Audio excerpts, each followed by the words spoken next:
नमस्कार दोस्तों, मैं डॉक्टर अंजना, आपकी पीडियाट्रिशियन। और आज हम बात करेंगे पाइका के बारे में। पाइका एक तरीके का ईटिंग डिसऑर्डर होता है जिसमें बच्चे नहीं खाने वाली चीज़ें जैसे साबुन, मिट्टी, कपड़ा, चूना, इसके अलावा पेंट, ऐसी चीज़ें खाने लगते हैं। कई बच्चे ऊन, चप्पल, ये सब भी मुंह में लेते हैं और खाने की जो चीज़ें होती हैं उनके लिए उनका रुझान जो है वो कम हो जाता है। तो नहीं खाने वाली चीज़ें खाएंगे और खाने की जो चीज़ें हम उनको ऑफ़र करेंगे वो नहीं खाएंगे। अब यूँ छोटे बच्चों की बात करें, जैसे 6 से 8 महीने के बच्चे होते हैं, वो तो वैसे भी हर चीज़ को मुँह में लेते हैं जब उनके दाँत निकलने लगते हैं तो।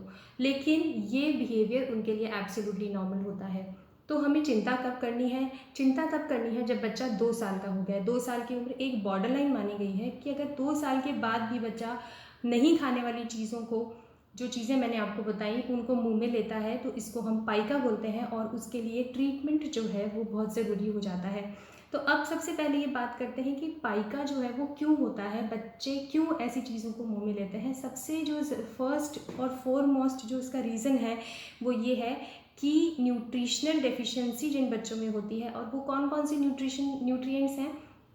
सबसे इम्पॉर्टेंट है आयरन, उसके बाद विटामिन डी, कैल्शियम और जिंक। अगर ये 4 न्यूट्रिएंट्स में से कोई से भी न्यूट्रिएंट की कमी होगी बच्चे के शरीर में तो वो इस तरीके का बिहेवियर जो है वो शो करेगा। सेकंड जो रीज़न है वो ये है कि अगर अपनी फैमिली में बच्चा नेग्लेक्ट फील करता है, सिंगल पेरेंट है या कोई फैमिली में झगड़े हो रहे हैं, किसी वजह से बच्चा अपने आप को नेग्लेक्ट फील करता है तो उसको ये ईटिंग डिसऑर्डर हो सकता है।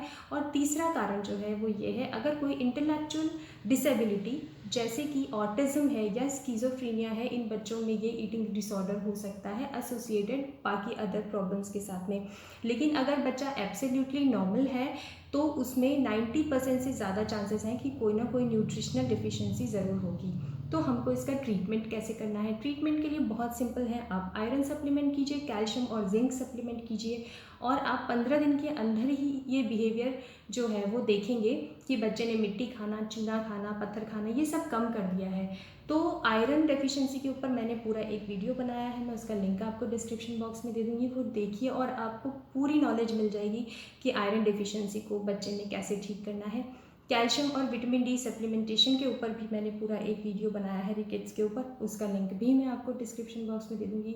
रही बात जिंक की, तो जिंक को हमको सप्लीमेंट करना है 2 मिलीग्राम पर केजी पर डे के हिसाब से, यानी कि अगर 10 किलो का बच्चा है तो 20 मिलीग्राम जिंक डेली देना है। टैबलेट भी आती है जिंक की, सिरप भी मिल जाता है बाज़ार में और वो हमको 14 डेज तक सप्लीमेंट करना है। सेकंड जो काम हम कर सकते हैं ट्रीटमेंट में वो है वॉर्म इन्फेस्टेशन का ट्रीटमेंट करेंगे, यानी कि कीड़े मारने की दवाई देंगे एल्बेंडाजॉल। इसके ऊपर भी मैंने पूरा एक वीडियो बनाया है, वो भी आप जाके देखिए। और वॉर्म इन्फेस्टेशन को कैसे इरेडिकेट करना है, बच्चों में कौन कौन से वॉर्म्स हो सकते हैं जिसकी वजह से ये ईटिंग डिसऑर्डर हो सकता है, आपको पूरी नॉलेज वहाँ पर जाकर मिल जाएगी। और जो तीसरा है प्रॉब्लम वो है फैमिली इश्यूज़, उनको आप करेक्ट करेंगे तो अपने आप बच्चा नेगलेक्ट फील करना कम करेगा और अपने आप उसका ये जो बिहेवियरल इशू है ये ठीक हो जाएगा। तो pica is not a thing which can not be treated. अगर हम अपने बच्चे पे ध्यान दें, उसको समझें तो ये इशू जो है वो आराम से ठीक हो सकता है।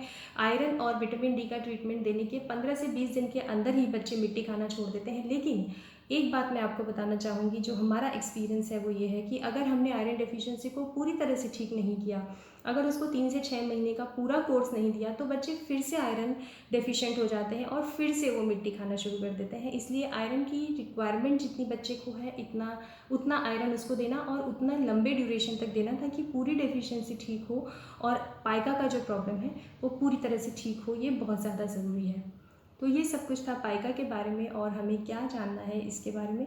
अगर आपके कोई क्वेरीज़ हैं इससे रिलेटेड या किसी और टॉपिक से रिलेटेड तो मुझे कमेंट बॉक्स में ज़रूर डालिए। Thank you.